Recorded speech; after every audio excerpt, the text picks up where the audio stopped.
terus juga korupsi masker pada saat masyarakat ibaratnya kesulitan ya. Mhm. Berarti Pak WH dan Pak Andika itu termasuknya gagal menciptakan Banten yang bersih apa gimana? Bahwa Provinsi Banten merupakan provinsi peringkat pertama untuk tingkat pengangguran Iya. ya. Kalau nggak punya kesempatan memperbaiki, biarkan yang lain nanti yang dikasih kesempatan untuk memperbaiki yang kurang-kurang. Itu aja sih. Bahagia Pak yang Bahagia. Jangan dengar. lupa bahagia karena Provinsi Banten masih merupakan provinsi paling tidak bahagia. Ini berapa sih skor untuk Pak WH dan juga Pak Andika 1 sampai 10?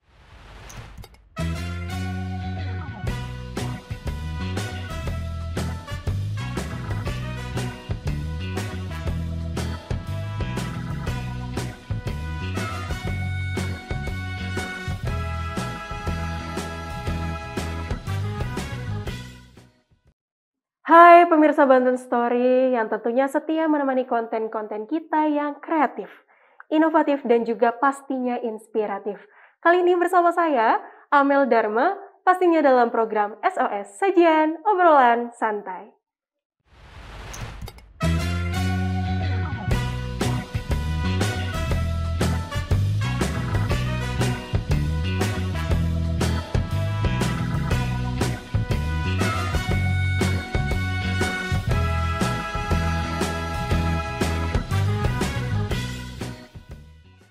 Kembali lagi bersama saya, Amel Dharma, yang pastinya dalam program Sajian Obrolan Santai. Kali ini akan ngobrol-ngobrol santai sama narasumber yang luar biasa pastinya, yang telah bergabung bersama saya di sini.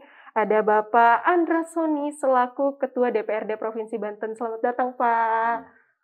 Gimana kabarnya, Pak? Alhamdulillah baik. Alhamdulillah baik ya. Untuk kegiatan nih belakangan ini, padat kah atau gimana tuh? Ya, bisa dibilang padat ya, karena memang jadwalnya juga banyak memang. Jadwalnya banyak. Lagi banyak kegiatan apa aja nih, Pak? Hari ini tadi kita ada sidang paripurna, Hmm. penyampaian nota gubernur terkait dengan salah satu perda inisiatif gubernur, dan kemudian tadi juga ada prosesi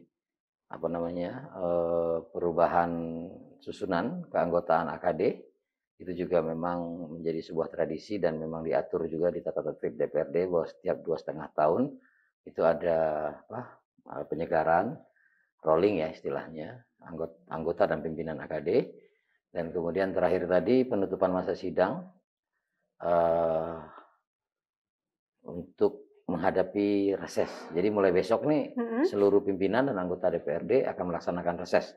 Ya, di mana reses merupakan sebuah momentum di mana anggota DPRD bisa berinteraksi langsung dengan masyarakat terkait dengan hal-hal yang menyangkut sendi-sendi kehidupan di masyarakat, baik pemerintahan, sosial, maupun hal-hal lain. Tapi kalau untuk lagi pandemi seperti ini, tetap aja padat juga ya, Pak ya?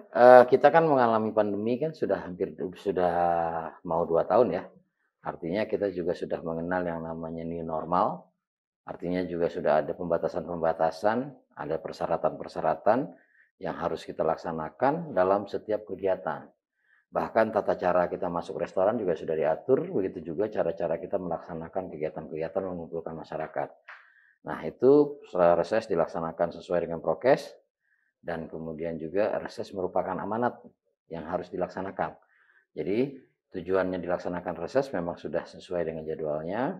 Kedua, reses ini kali ini juga merupakan momen penting bagi masyarakat dan bagi anggota DPRD untuk dapat menjadi bagian dalam proses perencanaan pembangunan tahun 2023. Karena tanggal minggu kedua bulan Maret itu akan dilaksanakan musrembang, musyawarah rencana pembangunan Provinsi Banten, yang salah satunya di situ akan ada pokok-pokok pikiran DPRD yang bersumber dari usulan aspirasi dari masyarakat. Ya. Oke, baik. Tadi kita udah bahas kegiatan saat pandemi, ternyata masih padat juga ya, Pak. Tapi ngomong-ngomong, Bapaknya udah vaksin juga kan? Saya hari ini terjadwal untuk menerima vaksin ketiga. Artinya saya sudah melewati vaksin pertama dan kedua. Alhamdulillah juga sejak terakhir terkonfirmasi COVID di Januari 2021 sampai dengan hari ini saya masih diberi kesehatan oleh Yang Maha Kuasa.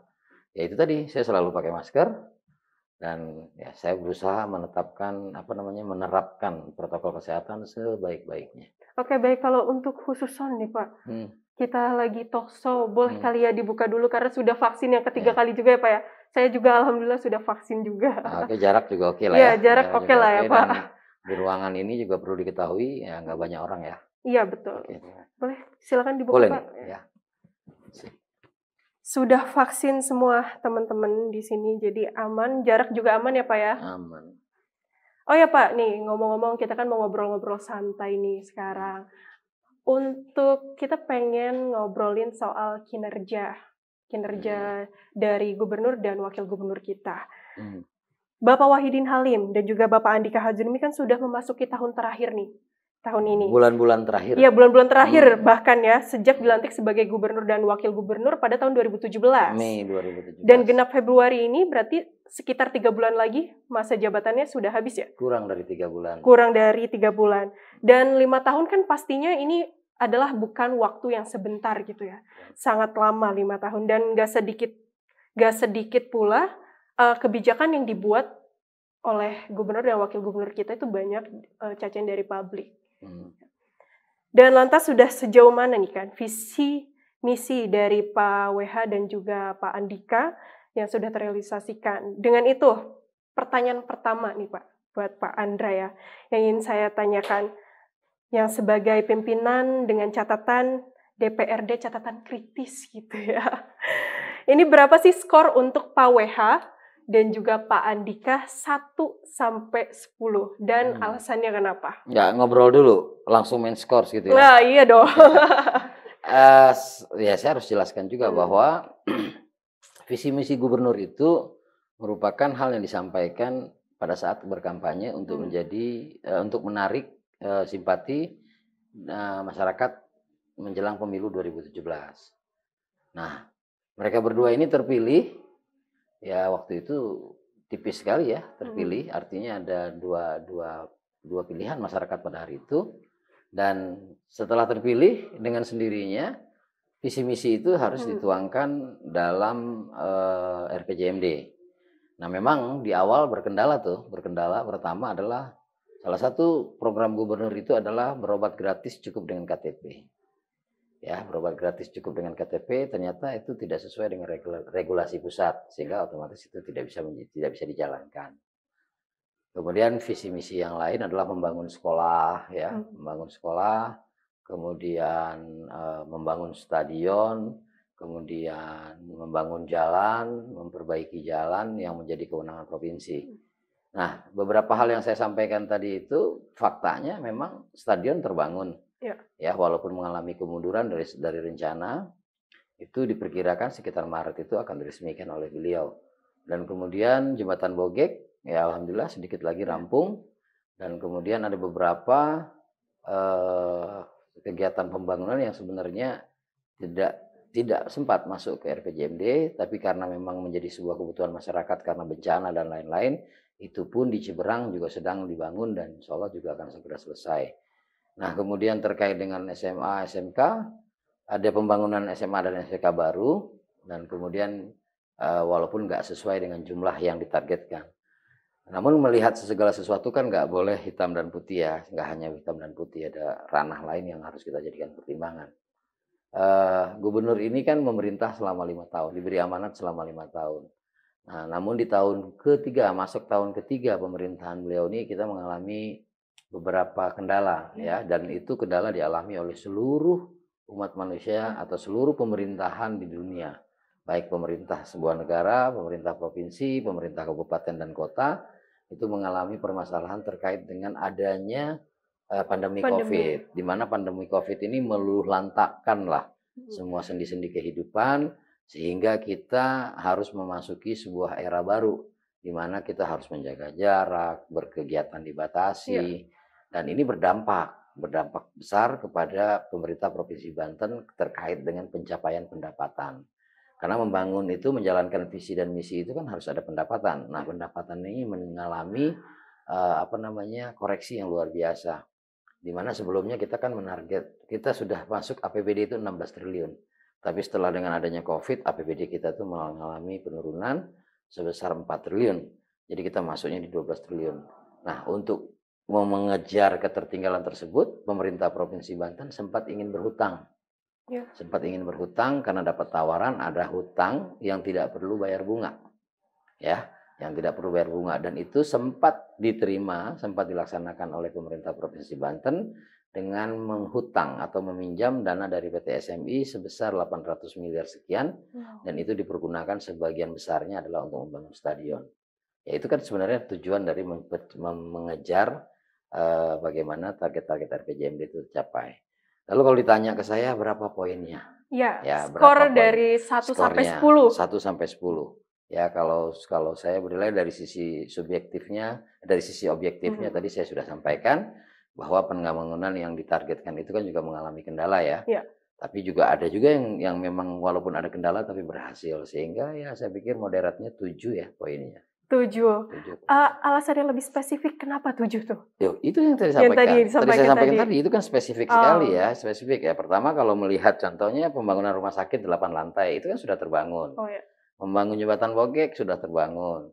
Ya, membangun SMA dan SMK sudah terbangun walaupun tidak sesuai dengan jumlah target yang di ini. Kemudian kenapa nggak 10? Ya karena ternyata pengangguran masih tinggi. Kemiskinan juga masih tinggi di Provinsi Banten. Jadi ya saya pikir yang moderatnya tadi adalah 7. Tapi setiap orang kan boleh menerima penilaian tersendiri ya. Bisa aja ngasih 5. Ada juga mungkin yang nggak mau ngasih nilai gitu kan. Tapi ya kalau saya diminta oleh Amel ya saya jawab 7. Kan nyampe ke Pak Gubernur nanti itu kan. 7 Pak Gubernur ya? 7 cukup ya Pak Gubernur ya gitu. Oke, karena emang kesempurnaan hanya milik. Ya, dan ini kan masih periode pertama ya. Artinya memerintah sebuah wilayah itu memang memerlukan waktu ya. Apalagi kultur dan lain-lain kan harus ini. Dan kita masuk ke era baru di mana kita harus menyesuaikan diri dengan kondisi terkini dengan adanya pandemi COVID gitu. Ngomongin pembangunan nih Pak ya. Pembangunan infrastruktur kan ini adalah salah satu konsen dari Pak WH dan Pak Andika ya. Bahkan ini dia mengklaim sebagai Bapak Pembangunan. Ada kan tuh selentingan-selentingan Bapak Pembangunan. Dan menurut Bang Andra nih, pembangunan ini sudah maksimal belum sih? Jadi gini, melihat Banten itu kan 20 tahun Provinsi Banten berdiri ya. Jadi kalau kita bilang Pak WH mengklaim diri sebagai Bapak Pembangunan, mungkin Amel salah dengar kali. Mungkin ada orang ya, atau ada pendukung atau ada masyarakat Banten yang menganggap itu, dan itu sah-sah saja. Karena memang nggak ada juga kan julukan resmi untuk Bapak Pembangunan. Jadi memang bukan sebuah, nggak perlu ada keputusan DPRD, nggak perlu ada keputusan gubernur kan untuk gelar tersebut. Saya sih nganggapnya bahwa Pak Gubernur Banten ini, yang sekarang ini melanjutkan pembangunan yang sudah dilakukan di Provinsi Banten sejak Provinsi Banten berdiri. Jadi ya semua gubernur selama ini ya memang tugasnya harus melaksanakan pembangunan. Dan kebetulan beliau laki-laki ya disebutnya jadi Bapak Pembangunan. Jadi Bapak Pembangunan ya. Sah-sah aja gitu. Sah-sah aja, tapi saya catat tadi itu kayaknya bukan klaimnya Pak. Bukan klaimnya Pak WH lah. Ya, kalau klaimnya Pak WH saya rasa enggak lah. Mungkin ada beberapa orang ada mungkin ya yang menganggap ya itu kan bentuk apresiasi masyarakat. Ada juga kan yang menganggap kerjanya nggak bagus kan, ada juga. Ya itu sah-sah aja. Tinggal nanti aja kalau pas ada pemilu lagi, kalau Pak WH nyalon lagi kan kita nggak lihat banyakan yang suka atau banyakan yang tidak. Dan untuk pembangunan yang terbaru ini kan ada sport center itu ya, stadion terbaru itu. Dan itu kan Banten International Stadium. Banten International Stadium. Dan nama itu juga kan muncul atas partisipasi masyarakat juga. Kan bisa aja kalau Pak WH mau nulis stadion WH gitu kan bisa aja. Ya kalau kopi boleh lah ya, kopi WH. Tapi kalau stadion ternyata Pak WH memilih usulan masyarakat menjadi Banten International Stadium. Jadi ya sama Jakarta mirip-mirip lah, Jakarta International Stadium, kita mah Banten International Stadium. Dan untuk pembangunan stadion dan revitalisasi kan kerap menjadi kebanggaan Pak WH dan juga Pak Andika. Tapi nih Pak, tak jarang pula kan ada orang itu menyebut hanya candi gitu loh. Dan tidak berimbas kepada masyarakat luas. Itu tanggapan Bapak gimana tuh? Gini, kalau semua orang suka ya enggak ya, membuat orang lain suka saya rasa bukan tugas utamanya Pak. Membangun itu menjadi amanat ya, makanya ada rencana pembangunan, ya rencana pembangunan jangka menengah daerah. Ya stadion ini ya mungkin niatnya Pak WH atau niatnya teman-teman sebelumnya yang memang sudah merencanakan ini kan DPRD terlibat loh dalam berdirinya Ya. stadion ini. Kalau DPRD nggak setuju ya nggak akan berdiri juga, ya kan? Apalagi ini kan tahun jamak ya, harus ada persetujuan DPRD untuk dilaksanakan. Nah, saya melihatnya memang Pak WH ingin Banten ini masuk ke peradaban yang lebih maju lagi gitu ya. Bahwa kita memang sudah punya peradaban yang baik selama ini. Provinsi Banten kan memang dari dulu kan juga terkenal ya. Maksud saya Banten ya, Kesultanan Banten itu adalah daerah yang maju, bandar yang sangat maju. Bahkan Belanda pertama kali masuk ke Banten itu, masuk ke Indonesia itu yang melalui pelabuhan Banten. Itu menandakan bahwa Banten itu dulu sudah mempunyai peradaban yang sangat maju. Jadi saya beranggapan bahwa tujuannya Pak WH atau tujuan kita semua adanya stadion, jalan yang lebar, jalan yang mulus, sebagainya itu adalah bentuk mewujudkan peradaban Provinsi Banten yang maju. Karena itu salah satu visinya kan, maju. Ada yang tidak suka, ada yang kurang suka, ya pasti ya. Bahwa kemudian itu akan dianggap menjadi candi, ya candi saya pikir tinggal bagaimana pemerintahan selanjutnya bisa memanfaatkan dan menyiapkan program bagi Provinsi Banten. Ya kalau kemarin kita terlempar dari belum bisa masuk 10 besar PON, dengan ada stadion mungkin pembinaan olahraga nanti akan maju, dan pembicaraan masyarakat umum di Indonesia ini bicara tentang Banten tentu akan beralih, yang tadinya kerap dengan bicara korupsi ya besok kan bicaranya tentang prestasi gitu. Ya saya pikir itulah ada niat baik lah di sananya. Jadi memang ada pro dan kontra ya dari masyarakat terkait stadion. Apapun itu, jari kita aja ada 5 tuh jumlahnya juga pasti maksudnya ukurannya juga berbeda-beda. Kita dalam satu keluarga nggak akan mungkin seragam. Yang penting niatannya adalah tulus buat membangun Provinsi Banten. Dan terkait untuk infrastruktur sendiri kan, infrastruktur dasar kan jalan tuh Pak. Ya. Kan untuk jalan sendiri, untuk pembangunannya belum merata, itu gimana tuh? Gini, kalau jalan itu kan, nah kita ini kan terbagi kewenangannya. Contoh ya, jalan di depan KP3B ini kan merupakan kewenangan dari provinsi. Mutlak Provinsi Banten diukur keberhasilannya membangun sebuah infrastruktur, membangun jalan itu dari jalan yang dibangun. Maaf, jadi jalan yang menjadi kewenangannya. Jadi kalau jalan kewenangan provinsi ternyata masih bolong-bolong, ya kita atau belum terbangun, ya kita bisa bilang gagal. Tapi kan faktanya saat ini jalan provinsi yang sudah di SK-kan, terakhir kan SK jalan provinsi itu kan sekitar 700 km, saya lupa ya 700 apa 70 apa 700-an kilometeran. Itu kan merupakan SK gubernur sebelumnya. Dan itu kan sudah diteruskan, pembangunannya sudah dimulai jauh-jauh hari, dan kemudian dilanjutkan oleh Pak WH, dan di masa Pak WH alhamdulillah 98% ya jalan kewenangan provinsi sudah dalam kondisi mantap. Sudah dalam kondisi mantap. Tapi memang walaupun artinya bukan berarti 98 ini pencapaian Pak WH sendiri. Gubernur-gubernur sebelumnya juga punya peran, punya andil gitu. Oke, baik. Setelah ngobrolin infrastruktur nih, kita masuk ngobrolin soal pengangguran. Nah, sebelumnya nih kan pada saat kampanye, Pak WH dan Pak Andika tuh sempat mengkritik nih dengan pimpinan sebelumnya bahwa Banten ini menduduki peringkat ketiga tingkat pengangguran. Tapi pada faktanya, pada saat diduduki oleh Pak WH dan Pak Andika, Banten justru menempati tempat tingkat pengangguran pertama se-Indonesia berturut-turut, gak cuma satu kali gitu. Gimana tanggapannya Pak? Ya itu tadi. Artinya ya di sisi itu kita bisa sebut ya belum berhasil ya.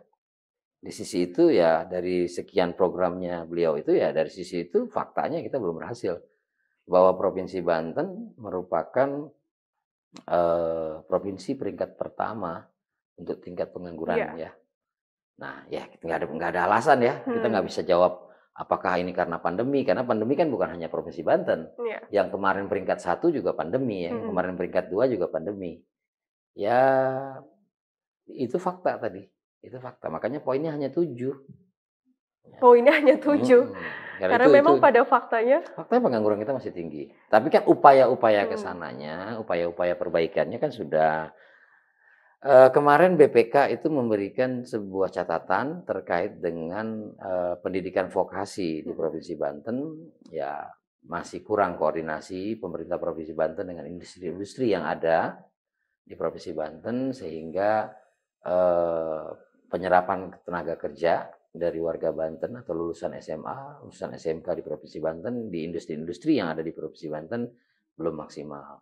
Makanya ya ini mesti jadi catatan bagi semua pihak, termasuk bagi DPRD provinsi dan termasuk juga bagi teman-teman yang ada di dunia usaha, bahwa menyerap tenaga kerja dari yang berasal dari Provinsi Banten itu akan berdampak baik lah untuk segala hal di Provinsi Banten. Jadi ya belum berhasilnya ini ya itu PR untuk berikut ya. Berikut.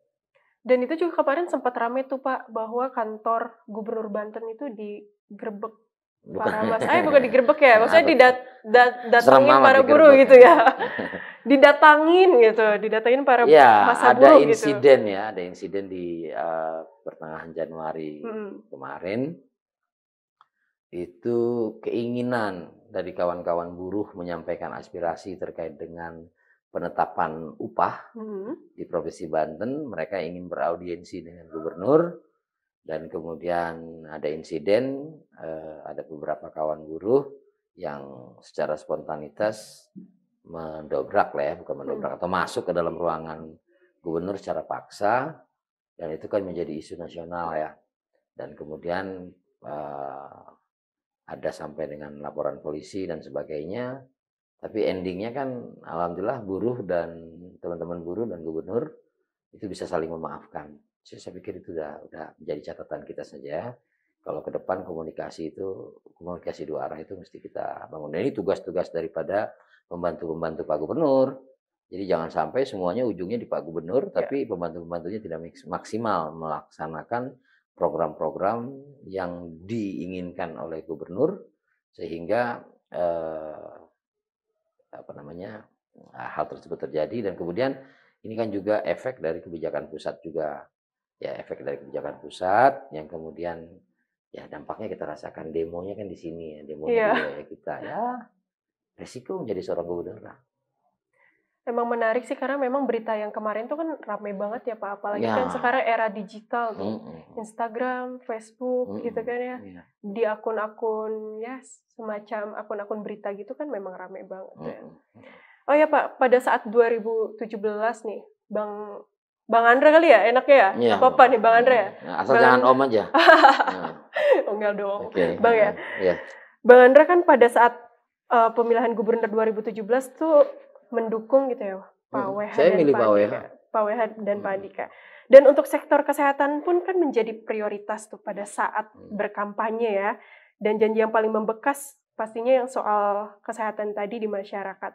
Itu katanya sih berobatnya cukup pakai KTP tuh. Tapi kan faktanya tidak seperti itu. Gimana itu tanggapannya? Ya itu yang saya sampaikan di awal tadi, bahwa salah satu program yang ditawarkan kepada masyarakat. Jadi gini, ada sukses story terkait dengan berobat gratis cukup dengan KTP. Itu memang betul. Di zaman kepemimpinan beliau, waktu di Kota Tangerang sebagai wali kota 2 periode, saya sebagai warga yang kebetulan tinggal di Kota Tangerang, saya berinteraksi dengan masyarakat. Memang dulu ada program beliau namanya MG. Multiguna. MG ya, multiguna. Tapi di masyarakat Kota Tangerang nyebutnya MG gitu kan. Keren lah bahasa Inggris kan. MG. Bahasa Inggris ya. Nah, multiguna itu adalah terkait dengan pendidikan dan terkait dengan berobat. Jadi setiap warga Kota Tangerang yang memerlukan perawatan di rumah sakit baik swasta maupun negeri, dan kemudian di beberapa rumah sakit di daerah lain di luar Kota Tangerang, itu cukup bawa KTP Kota Tangerang. Nah, nanti pihak rumah sakit itu klaim ke ke Pemkot, pemerintah Kota Tangerang, dan itu bisa dibayarkan. Dan itu ya memang bagus, program itu memang bagus. Namun waktu itu kan belum ada undang-undang terkait dengan jaminan kesehatan nasional yang semuanya harus menggunakan BPJS. Nah, bertepatan dengan itu kan berlaku undang-undang tersebut, sehingga ya nggak bisa diterapkan, karena kalau diterapkan itu pelanggaran. Sehingga penggantinya adalah pemerintah Provinsi Banten menganggarkan untuk sekitar 600.000 warga miskin. Saya mohon dikoreksi ya kalau saya salah, sekitar 600.000 warga miskin yang belum tercover premi BPJS-nya oleh pemerintah kabupaten kota atau oleh yang lain-lain gitu. Jadi kalau kita bilang gagal ya memang belum sempat dijalankan dan nggak bisa dijalankan program itu.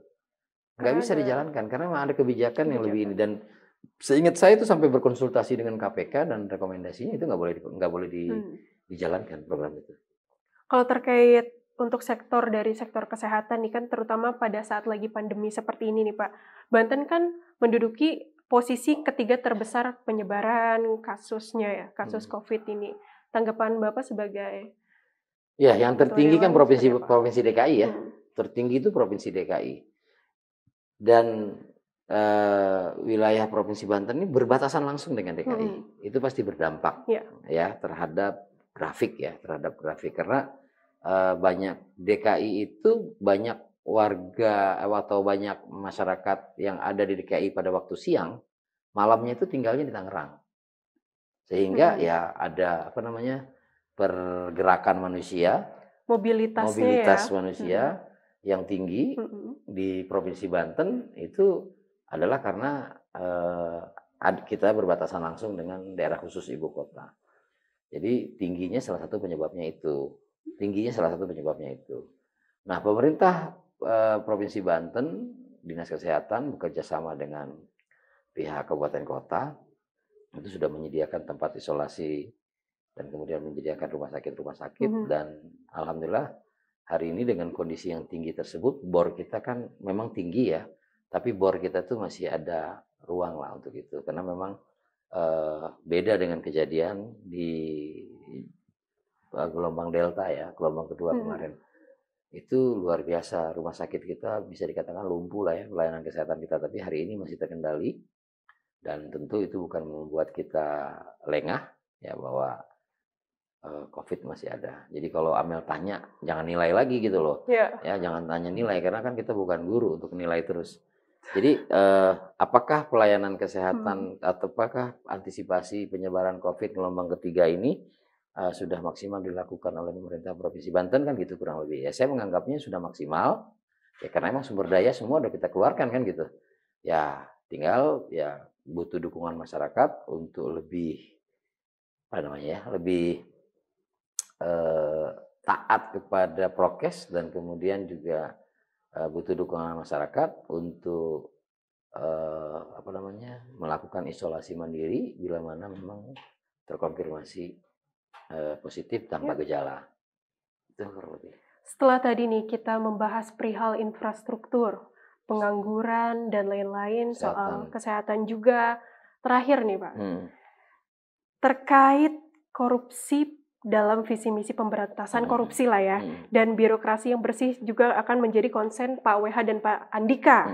Tapi kenapa akhir-akhir ini banyak tindak pidana korupsi yang melibatkan ASN? Ya, gini, kebijakannya nggak ada yang salah ya. Ya semua juga pengen membasmi korupsi lah bersama-sama. Tapi kan kalau korupsi ini kan sebenarnya kan karena ada kesempatan.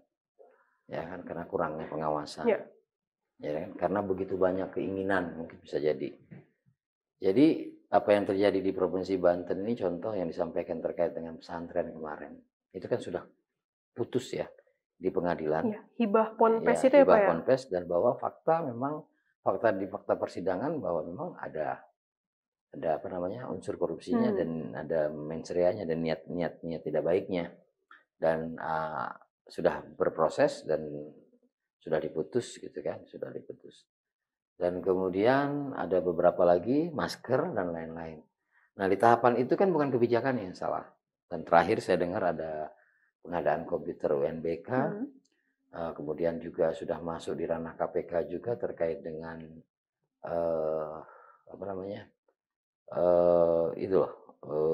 pengadaan lahan helikopter. Jadi program membangun sekolah benar ya, tapi ternyata dalam proses pengadaan itu ada yang terlampaui ya, sehingga mengakibatkan adanya sebuah pelanggaran hukum ya, itu sudah terjadi.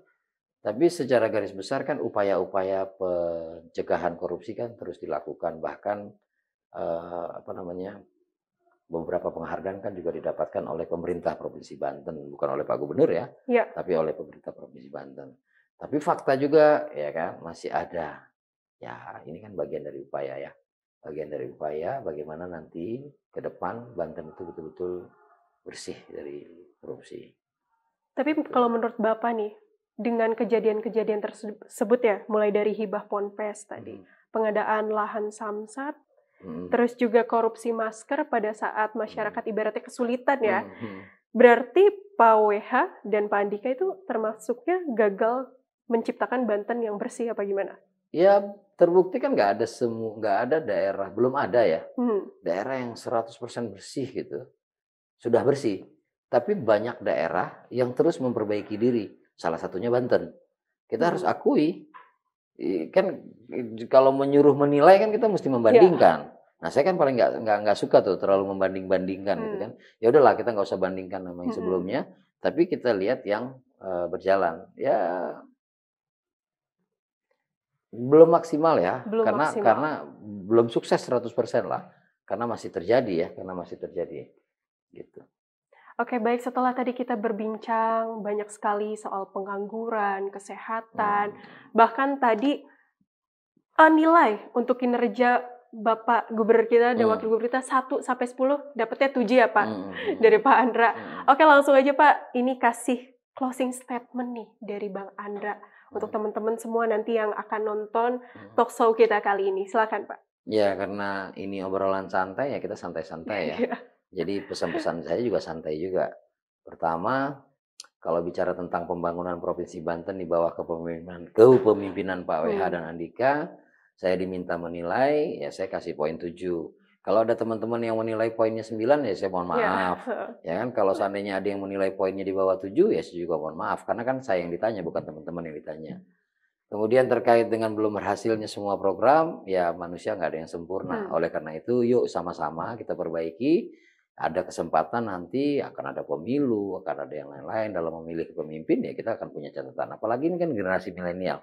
Seumuran Amel udah pernah milih belum? Pernah nyoblos belum? Saat tadi Amel nanya apakah dulu Pak Andra milih Pak WH Andika, ya saya memilih Pak WH Andika. Saya memang milih, bahkan partai saya adalah partai pengusung.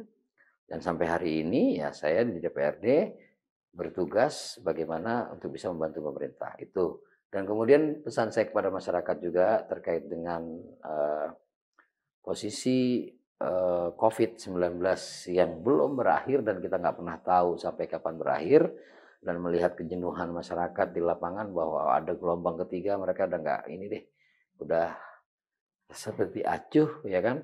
Nah ini saya minta kepada teman-teman bahwa memang COVID yang Omikron ya, Om ini ya, Om ini ya, ini sangat benar-benar menular. Kalau kemarin di Delta, di Mbak Delta itu kalau orang kena COVID satu rumah, satu orang belum tentu semuanya kena. Tapi kalau yang Omikron ini, itu satu orang kena, bisa dikatakan hampir semuanya bisa kena. Ditambah lagi ini lagi bulannya musim pancaroba. Kita gampang kena flu. Dan kemudian ini kan flu. Ya, COVID ini kan flu. Ya, karena penyakitnya flu ya. Flu yang sekarang disebut namanya COVID. Kalau dulu ada flu yang namanya flu burung. Ada flu yang namanya flu babi gitu kan. Nah, kalau flu babi itu memang kita agak lumayan lah cepat mengenangkasnya karena bicara babinya kita udah males kan. Nah, tapi masalahnya ini COVID gitu kan. COVID yang namanya baru, kalau dilihat-lihat keren juga ya namanya. Tapi ternyata ini serem. Ada lagi Delta, Omikron, bagus-bagus namanya. Ya, jaga jarak, jaga prokes. Yang ngobrol ya kalau pengen buka masker ya jaraknya segini, tapi bukan di tempat yang ramai. Dan yang pasti jaga kesehatan, rajin olahraga biar gak gendut ya, ntar kayak saya gitu kan. Itu aja sih. Bahagia Pak. Bahagia, jangan lupa bahagia karena Provinsi Banten masih merupakan provinsi paling tidak bahagia. Ya kan saya juga nggak tahu alat ukurnya apa, tapi kan dari catatan kita ya, ya provinsi kita provinsi yang masih belum bahagia. Waduh, siapa itu ya Pak yang mengklaim seperti itu ya? Oh itu resmi ada. Resmi. Ada itu. Waduh. Ada. Dan itu saya juga bingung dasar apa? Atas dasar apa gitu ya? Ya pasti ada ya, ada ininya. Ayo sama-sama kita bangun Banten bareng-bareng supaya kita menjadi orang yang bahagia dan secara total nanti Provinsi Banten adalah menjadi provinsi yang terbahagia. Amin. Ya. Dan ini kerja bareng-bareng. Jadi nggak salah Mel kita menilai kinerja. yang dinilai juga jangan sensi, ya wajar aja orang nilai, masa kepengennya nilainya bagus terus gitu Iya, kan. betul. Tapi kan ada waktu untuk perbaikan. Kalau zaman saya sekolah dulu namanya HER. Atau enggak Ya. remedial itu, Pak? Remedial kan zaman Remedial. sekarang, ya kan saya taunya remedial sekarang. Zaman saya Heeh. dulu HER, Mhm. ya kan, ujian perbaikan. Ya nanti ada kesempatan untuk kita memperbaiki. Kalau nggak punya kesempatan memperbaiki, biarkan yang lain nanti yang dikasih kesempatan untuk memperbaiki yang kurang-kurang. Iya. Jadi ada Amel, kalau seumuran Amel atau teman-teman pemirsa yang masih muda-muda, yang memperhatikan Banten, jangan tanggung-tanggung, perhatikan luar dan dalamnya, sedalam-dalamnya. Ya, saya di DPRD insya Allah siap untuk menjadi bagian berkomunikasi, berbagi pengalaman yang sebenarnya pengalaman saya juga masih sedikit ya tentang pembangunan, tentang pemerintahan. Tapi ayo sama-sama kita jadikan Banten provinsi yang makmur, sejahtera ya, dan tidak melupakan nilai-nilai yang sudah dibangun oleh pendahulu kita di Provinsi Banten. Saya rasa demikian, Mel. Baik, terima kasih Bang Andra telah berbincang-bincang bersama saya di sini, kurang lebih tadi sudah 30 menit. Oke, baik pemirsa, sudah tidak terasa ini sudah 30 menit lebih aku berbincang-bincang sama Bang Andra di sini, membahas banyak hal, dan semoga ini dapat bermanfaat bagi teman-teman semua nanti yang akan nonton. Dan jangan lupa like, komen, dan juga subscribe channel YouTube Banten Story. Saya Amel Dharma dan Bang Andra Sony pamit undur diri. Wassalamualaikum warahmatullahi wabarakatuh.